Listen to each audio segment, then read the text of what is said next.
হচ্ছে মূলত আমার আসল পরিচয়, যে আমার বাম পাশে যিনি বসা শেখ মতিউর রহমান মাদানী হাফিজাহুল্লাহ, আমি তাকে আমার ওস্তাদ মনে করি এবং এমনটাই পরিচয় দিয়ে থাকি। এবং শেখকে আল্লাহ সুবহানাহু ওয়া তাআলা উত্তম জাযায়ে খায়ের দান করুন যে শেখও এটা প্রকাশ্য বলেছেন যে হ্যাঁ, ও আমার ছাত্র।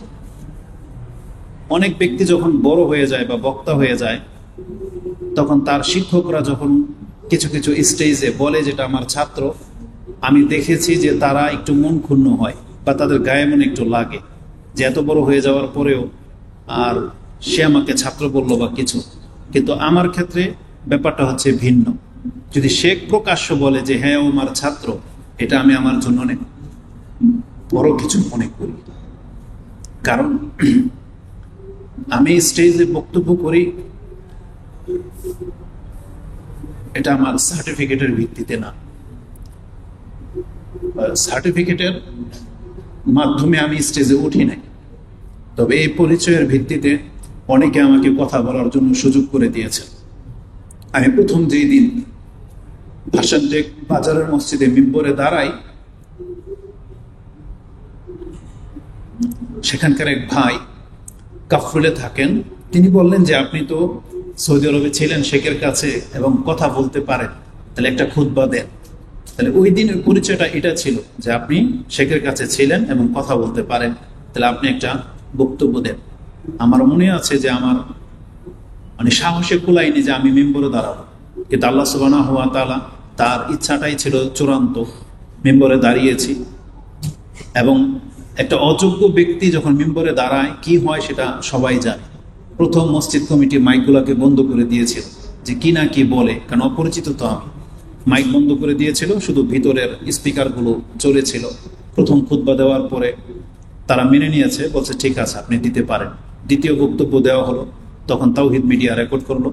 তারপরে জাতি আমাকে চিনেছে, তারপর থেকে মাইক ওপেন করে দেওয়া হয়েছে এবং ফিল্ড আমার জন্য খুলে দেওয়া হয়েছে এবং বড় বড় স্টেজগুলোতেও আমাকে ডাকে, কিন্তু বড় কোনো আলেম হিসেবে না, শেখ মতিউর রহমান মাদানী হাফিজাহুল্লাহর ছাত্র হিসেবেই তোলে, এটাই আমি জানি। আর এটা আমার কাছে অনেক বড় একটা ব্যাপার। কেন এটা আমি আপনাদেরকে এখন বললাম, শেখ এখানে উপস্থিত না থাকলেও আমি বলতাম, কিন্তু যেহেতু নিয়ম অনুযায়ী শেখ এখানে আছেন, এই জন্য বাধ্য হয়ে আমি তার সামনে কথাগুলো বলতে হলো। এটার থেকে আমি একটা মেসেজ আপনাকে দিতে চাই, যারা ইসলামিক কালচারাল সেন্টারগুলোতে আসেন, আমার মতো আপনি সময় নষ্ট করবেন না। কারণ একটা সময় আমি সময় নষ্ট করেছিলাম। শেখ আমাকে বলেছিল ভালো করে পড়ালেখা করতে, আমি কিন্তু এটার কদর বুঝি নাই, কিন্তু বাংলাদেশের বক্তব্যের ফিল্ডে এখন এটা আমি বুঝি। আজকে যদি আমি এখান থেকে আরো ভালো করে কিছু পড়ালেখা করে যেতাম, আরবি সম্পর্কে যদি আমি পারদর্শী হতে পারতাম, তাহলে আমার মর্যাদাটা এর থেকে অনেক বেশি উঁচুতে উঠতে পারতো বলে আমি মনে করি। এবং বাংলার সমাজে কথা বলতে গেলে আপনি তাদের অযৌক্তিক কিছু কথা এবং ভ্রান্ত কিছু আকীদার বিপক্ষে যখন কাজ করতে যাবেন, দেখবেন যে সমাজের হুজুররা শুধু আপনাকে প্রথম যেই জায়গাটাতে আঘাত করবে, সে বলবে এ তো গিয়েছিল সৌদি আরবে কর্মচারী করতে, সে এসে এখন ইসলাম প্রচার করে। এটা আপনাকে প্রথম আঘাত করবে। দ্বিতীয় আঘাত পড়বে, এ তো সূরা ফাতিহায় পড়তে পারে না, কি ইসলাম জানে, কোরআনে পড়তে জানে না। এটা দ্বিতীয় আঘাত আপনাকে করা হবে। অতএব আমি মনে করি যারা ইসলামিক কালচারাল সেন্টারে আসেন, বিশেষ করে সৌদি আরবে পৌঁছে গেছেন, আমাদের লাইফের অতীতটা যদি আমি তুলে ধরি অনেক সময় লেগে যাবে, কিন্তু আমি একটা বিশেষ বিষয় নিয়ে 20টা মিনিট কথা বলবো। তার আগে আমি এর গুরুত্ব সম্পর্কে বলে নিই। আমি মূলত সাইপ্রাস কোন একটা আফ্রিকার রাষ্ট্রে যাওয়ার ব্যক্তি ছিলাম এবং আমার স্বপ্ন ছিল সেখানে দুনিয়াবি একটা সন্তানের যেমন স্বপ্ন হয়, গান বাজনা, মিউজিক, এইসবের ব্যাপারে। কিন্তু আল্লাহ সুবহানাহু ওয়া তাআলা এক সপ্তাহের মধ্যে পুরো আমার তকদিরকে চেঞ্জ করে দিয়েছেন। হঠাৎ করে খবর আসলো যে ভিসা লেগে গেছে সৌদি আরবে। চলে আসলাম সৌদি আরব।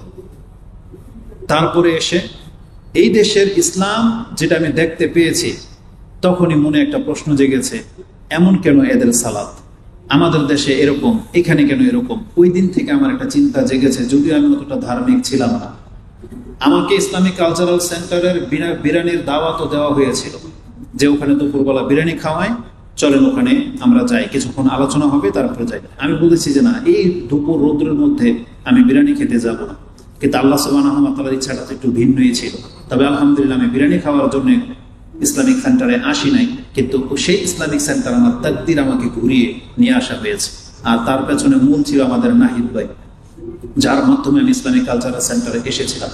আমি যে রুমে থাকতাম সেখানেও কিছু আনপাবলিক বাস করতো। সেখানে আমি অযথা বসে যখন থাকতাম, এক সেট কার্ড ছিল, কার্ড টাচ খেলে না, এ টাচ ছিল, বসে বসে আমি গেমস খেলতাম। তখন ইসলামিক কালচারাল সেন্টারে আসতো এমন একটা ছাত্র পাশের রুমে ছিল, কিন্তু সে আমাকে ইসলামিক সেন্টারে আসার দাওয়াত দেয় নাই। কিন্তু আমি যখন ইসলামিক কালচারাল সেন্টারে এসেছি, আমি যখন শেখের অনুপস্থিতিতে এভাবে বসে বক্তব্য দিতাম, 2 বছর পরে ওই ব্যক্তি আমার সাথে সে হাত মিলিয়েছিল এবং বলেছিল যে মাহমুদ ভাই, আল্লাহ কাকে কি করে, ওই দিন যদি আমি আপনাকে দাওয়াতটা দিতাম তাহলে আমার মাধ্যমে আজকে এই খেদমতটা হতো। তাহলে আমি যেটা বোঝাতে চেয়েছি, কার মধ্যে কি আছে এটা কেউ জানেন না। আপনি মুখ খোলেন, আপনি দাওয়াত দেন, আপনার দাওয়াতে কে কখন হেদায়েত পেয়ে যাবে আর তার ধারা আল্লাহ কি খেদমত দেবে এটা কেউ জানেন না, কেউ জানেন না। তার বাস্তব উদাহরণ হচ্ছে আমি, বরং আরো অনেকে আছে আলহামদুলিল্লাহ যারা আমাদেরকেও পাস করে চলে গেছে। ইসলামিক কালচারাল সেন্টারে এসে আরবিতে পটু হয়েছে, এমন 2-1 ভাই আছে যারা আলহামদুলিল্লাহ দায়ী হয়ে গেছেন। শুধুমাত্র আমি অধম, শিক্ষার প্রতি গুরুত্বটা দেইনি, যদিও আমার উপরে অনেক বড় একটা দায়িত্ব আমি এখন নিয়ে নিয়েছি। তারপর আমি আল্লাহ সুবহানাহু ওয়া তাআলার প্রশংসা করি, যিনি আমাকে সম্মানিত করেছেন, সম্মানিত ব্যক্তিদের সাথে আমাকে বসার তৌফিক দিয়েছেন। আমি আল্লাহর কাছে দোয়া করি, শেখের কাছে দোয়া চাই এবং আপনাদের কাছে দোয়া চাই। যেই জায়গাটা এখন আমি গিয়ে বসি, এটা একটা আমানতের জায়গা। আমি আল্লাহ সুবহানাহু ওয়া তাআলার কাছে তৌফিক কামনা করি, যতদিন আমি মাইকে থাকবো আমি যেন অবশ্যই আমাদের সালাফি মানহাজের উপরে ভিত্তি করে কোরআন এবং সুন্নাহ যেটা সঠিক হয়, আমি যেন সেই দাওয়াতটাই দিতে পারি। চাই দুনিয়া আমার বিপক্ষে চলে যাক, চাই বাংলার জমিন পুরোটা আমার বিপক্ষে চলে যাক, কিন্তু ইনশাআল্লাহ আজিজ আমি সালাফি মানহাজের বিপক্ষে আজ পর্যন্ত না কোনো কথা বলেছি আর না কোনোদিন বলবো, এটা আমার দাবি। তবে কিছু বক্তব্য, কিছু মেসেজ আছে যেটা ভুলভাবে পেশ করা হয়। তার মধ্যে একটা হলো যে কোনো এক বক্তব্যে আমি বলেছিলাম যে 20 রাকাত আর 8 রাকাতকে এরকম বাধ্য করে দেওয়াটা জুলুম করা হয়েছে। মূলত সেইখানকার প্রেক্ষাপট অনেকেই জানে না যে কি হয়েছিল সেই দিন। মানুষ ঝগড়া করে বিদায় আমরা এইভাবে বক্তব্য দিয়েছি, কিন্তু আমরা কি কোনোদিন 8 রাকাতের খেলাফ? বরং আমরা প্রকাশ্য বলেছি সুন্নাহ বললে 8 রাকাতই সাব্যস্ত হবে, আপনি কত পড়তে চান পড়ে, আমরা বাধা দেই।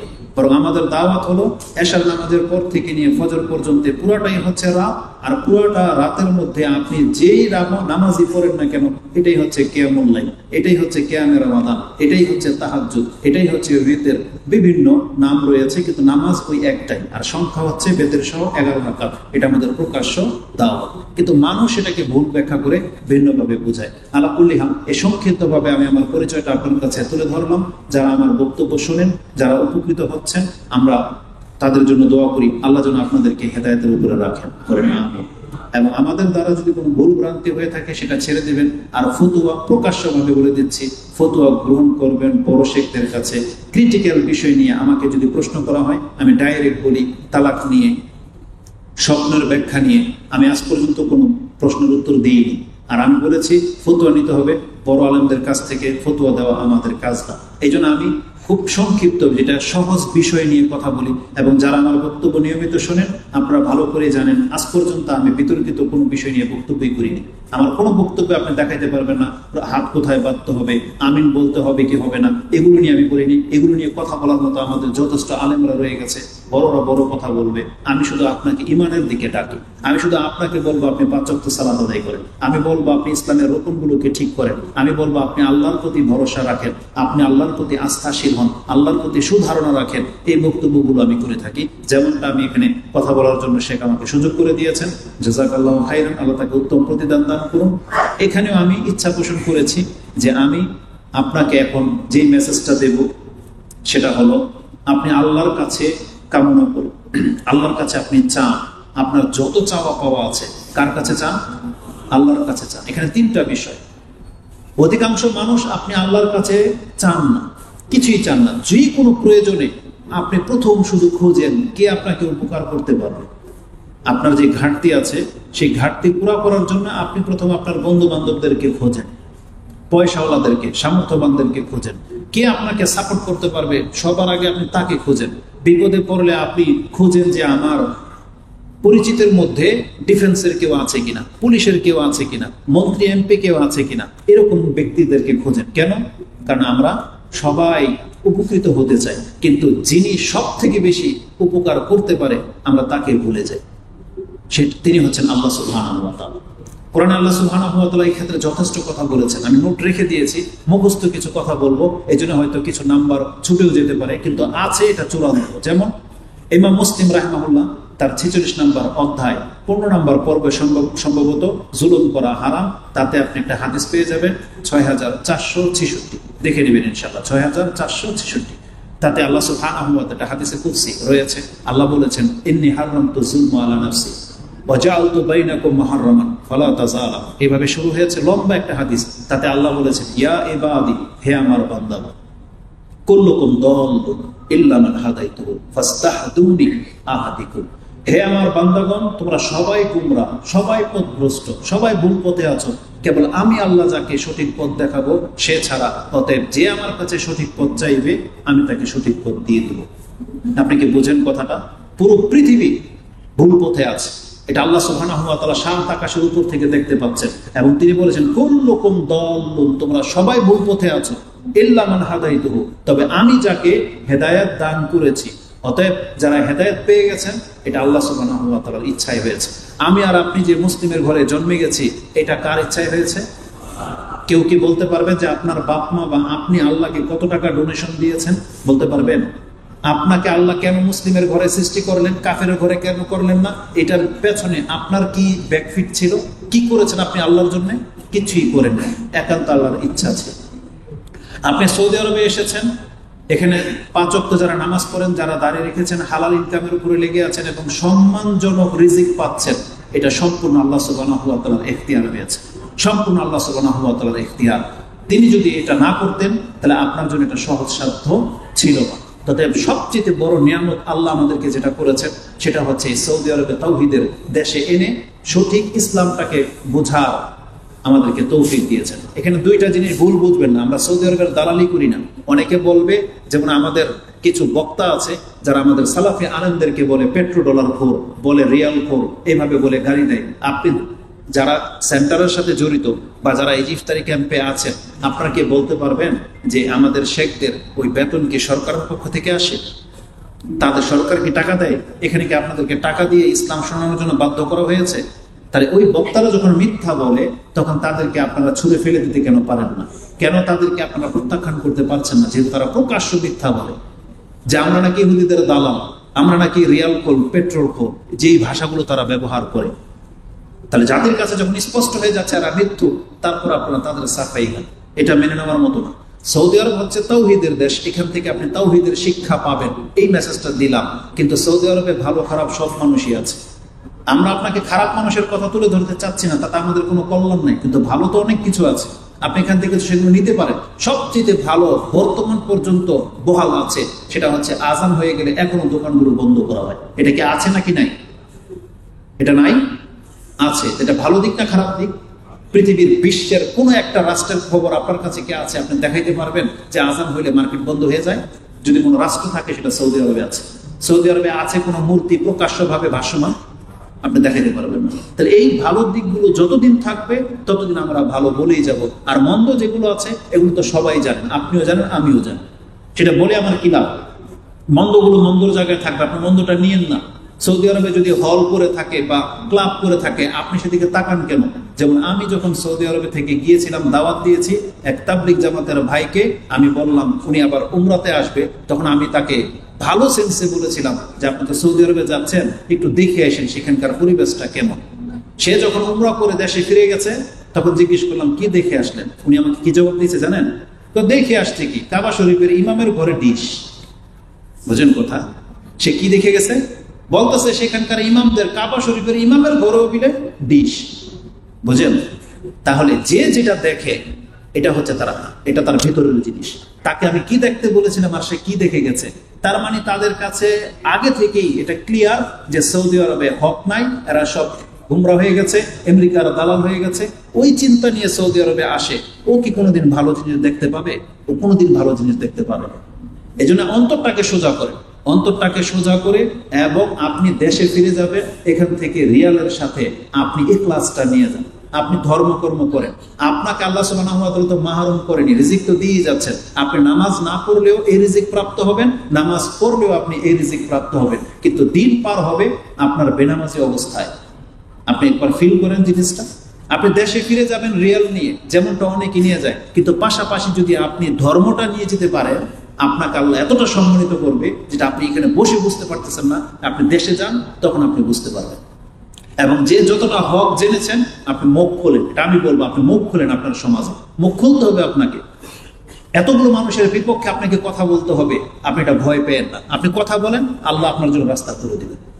এবং আল্লাহ আপনার কথার মাধ্যমে কাকে কাকে হেদায়েত করে দিবে আপনি বুঝতে পারবেন। বাংলার জমিন আমরা কাজ করে যাচ্ছি, যেখানে একটা মসজিদ হয় ভেঙে দেয়, কিন্তু রেজাল্ট কি জানেন? সেই জায়গায় টিনের মসজিদ ভাঙে, সেই জায়গায় 5 তলা ফাউন্ডেশন হয়ে যায়। এটা আল্লাহ সুবহানাহু ওয়া তাআলা করে দেখাচ্ছেন। আমাদের হাজারো মাহফিলকে বন্ধ করে দেওয়া হয়েছে, কিন্তু আজ পর্যন্ত সালাফি মানহাজের দাওয়াতকে কিন্তু কেউ বন্ধ করে দিতে পারেনি। এক জায়গায় বন্ধ হয়ে যায়, 10 জায়গায় চালু হয়ে যায়। এজন্য আপনি ভয় পাবেন না। আপনার সাথে আল্লাহ আছে। কে আছে? আল্লাহ আছে। আমাদের সাথে আল্লাহ আছে ইনশাআল্লাহ। আল্লাহ যদি আমাদের সাথে না থাকতো না, তাহলে আমরা যখন বাংলাদেশে গিয়েছিলাম তখনই বেদাতিরা আমাদেরকে শেষ করে ফেলতো।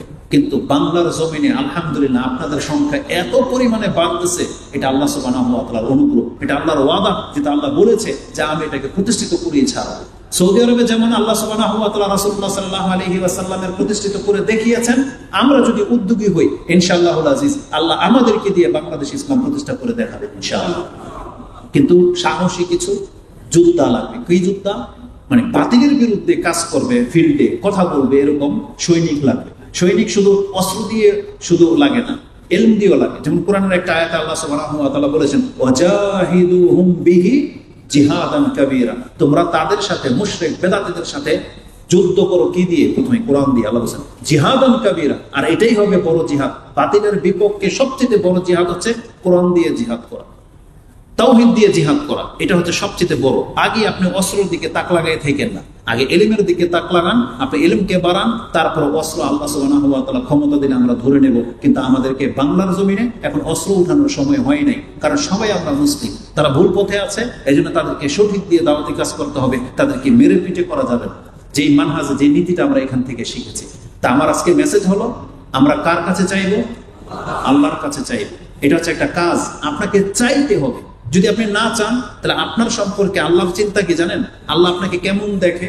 কোরআনে আল্লাহ সুবহানাহু ওয়া তাআলা সূরা গাফির 40 নম্বর সূরার 60 নম্বর আয়াতে বলেছেন, ওয়াকালা রাব্বুকুম উদউনি আস্তাজিব লাকুম, তোমাদের রব তোমাদেরকে ডেকে বলতেছেন আমার কাছে চাও, আমি তোমাদেরকে দেব, বা আমি তোমাদের ডাক শুনবো। যদি তুমি এই কাজটা না করো, যদি কেউ আল্লাহকে না ডাকে, আল্লাহ তাকে অহংকারী বলেছেন।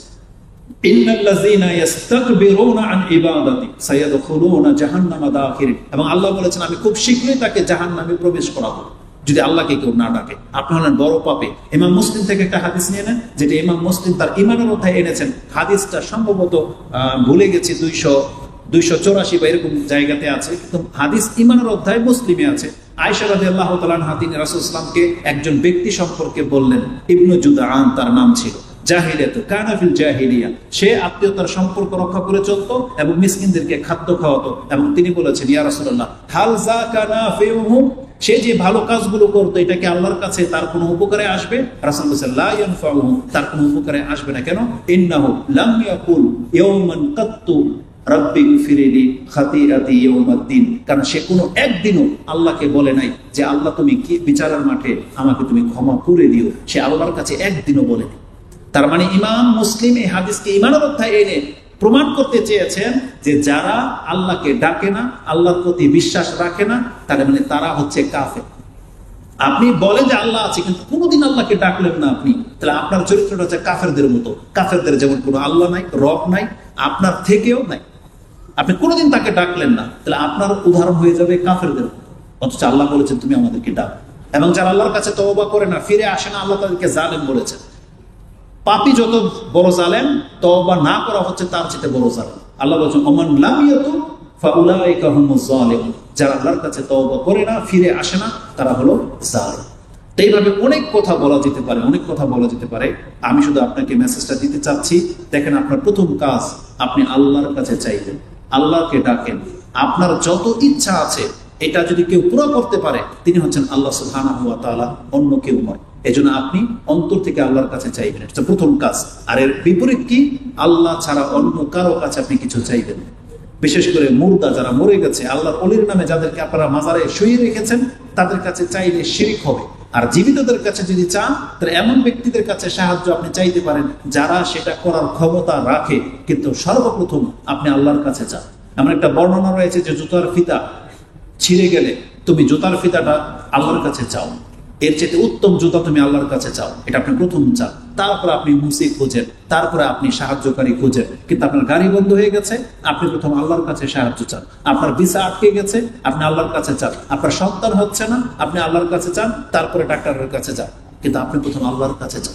আপনার রিজিকের ঘাটতি দেখা দিয়েছে, আপনি আল্লাহর কাছে চান, তারপর আপনি তদবির করেন। প্রথম আপনি আল্লাহকে রাখেন। প্রথম কাজ আপনার আল্লাহর সাথে করতে হবে এবং আল্লাহ সুবহানাহু ওয়া তাআলা আপনার রাস্তা করে দেবে। তাহলে এটা হচ্ছে দ্বিতীয় নম্বরে। তৃতীয় থাকবে, আপনি যদি আল্লাহর কাছে চান, জানেন কি হবে? একটা হাদিসের বর্ণনা তো স্পষ্ট এরকম, রাসূলুল্লাহ সাল্লাল্লাহু আলাইহি সাল্লাম বলেছেন, হাদিসটা মুসনাদে আহমদে রয়েছে, মা মিন মুসলিমিন ইয়াদউ বিদাওয়াতিন, কোন মুসলিম যদি কোনো দোয়া করে, ইল্লা ইলা ইহদা সালাস, কোন মুসলিম ব্যক্তি যদি আল্লাহর কাছে কোনো কিছু তলব করে, তার তিনটার একটা রূপ নিয়ে আল্লাহ তার জন্য সেই ফয়সালা করে দেন।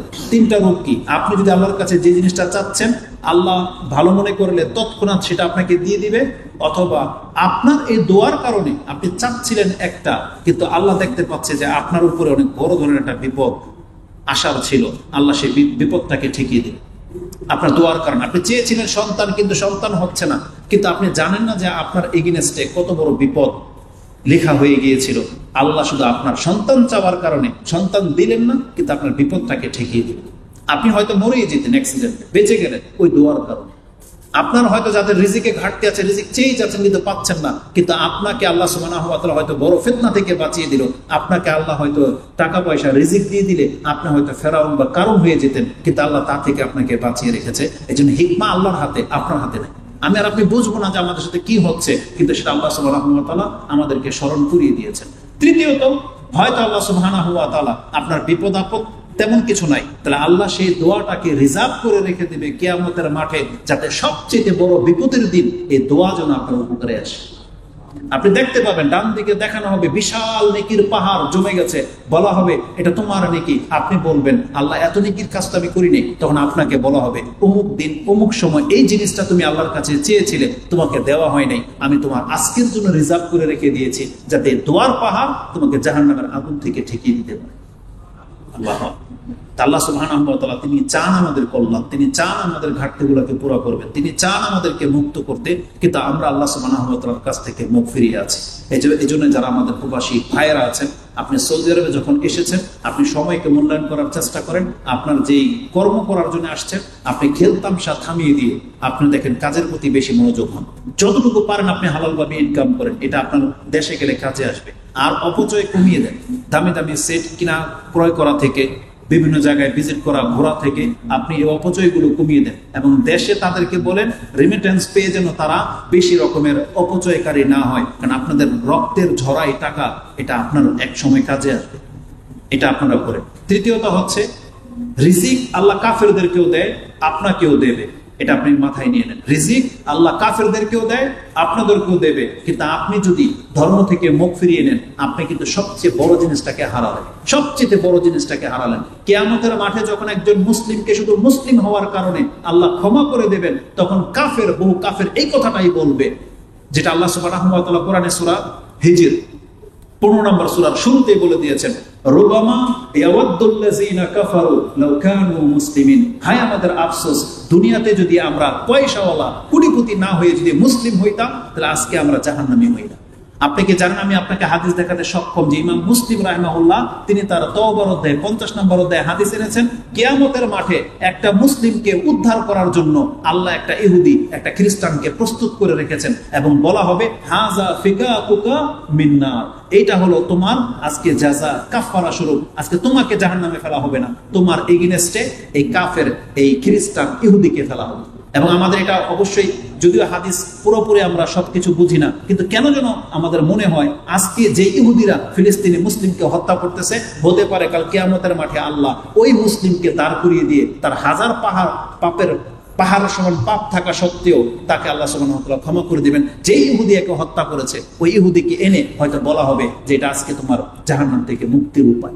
ইহুদিকে ফেলা হবে এবং সেই মুসলিমকে হয়তো আল্লাহ সুবহানাহু ওয়া তাআলা ক্ষমা করে দিবেন। এই জন্য যারা মুসলিম যারা অভাবী, অসুস্থ, অপারক, আপনি নিরাশ হয়ে যেন না। এটা হচ্ছে নিছক দুনিয়া, কিন্তু আপনাকে আল্লাহ সুবহানাহু ওয়া তাআলা সর্বোচ্চ সম্মানিতটা করবেন পরকালে। শুধু আপনার সাথে আল্লাহর ওয়াদা থাকতে হবে যে আপনি আল্লাহর বান্দা হয়ে আল্লাহর সাথে সাক্ষাৎ করবেন। আপনার পরিচয় হবে আপনি আল্লাহর বান্দা, আমাদের রব হচ্ছেন আল্লাহ। আমরা কেবল, আপনি শুধু একটা আয়াতের বাস্তবায়ন করেন জীবনে, আমাদের সমস্ত বক্তব্য আপনি তুলে নেন, সমস্ত বক্তব্য আপনি ভুলে যান, শুধু আপনার জীবনের একটা আয়াতকে আপনি বাস্তবায়ন করেন, যেটা প্রত্যেক নামাজে বা যখনই আপনি নামাজে দাঁড়ান তখন আপনি একটা আয়াত বলেন না আল্লাহর কাছে, ইয়্যাকা না'বুদু ওয়া ইয়্যাকা নাস্তাইন। এটা কিন্তু আপনি আল্লাহর সাথে ওয়াদা করতেছেন। প্রত্যেকটা মুসলিম যদি তার এই আয়াতটাকে বাস্তবায়ন করে, আমাদের কারো বক্তব্যের আপনার কোনো প্রয়োজন নেই, কারো বক্তব্যের কোনো প্রয়োজন নেই। আপনি শুধু আল্লাহর সাথে এই ওয়াদাটাকে বাস্তবায়ন করে দেখান, এটাই আমাদের সবচেয়ে বড় দাওয়া, এটাই আমাদের সবচেয়ে বড় ভূমিকা, এটাই আমাদের সবচেয়ে বড় মেসেজ, এটাই আমাদের সার্থকতা।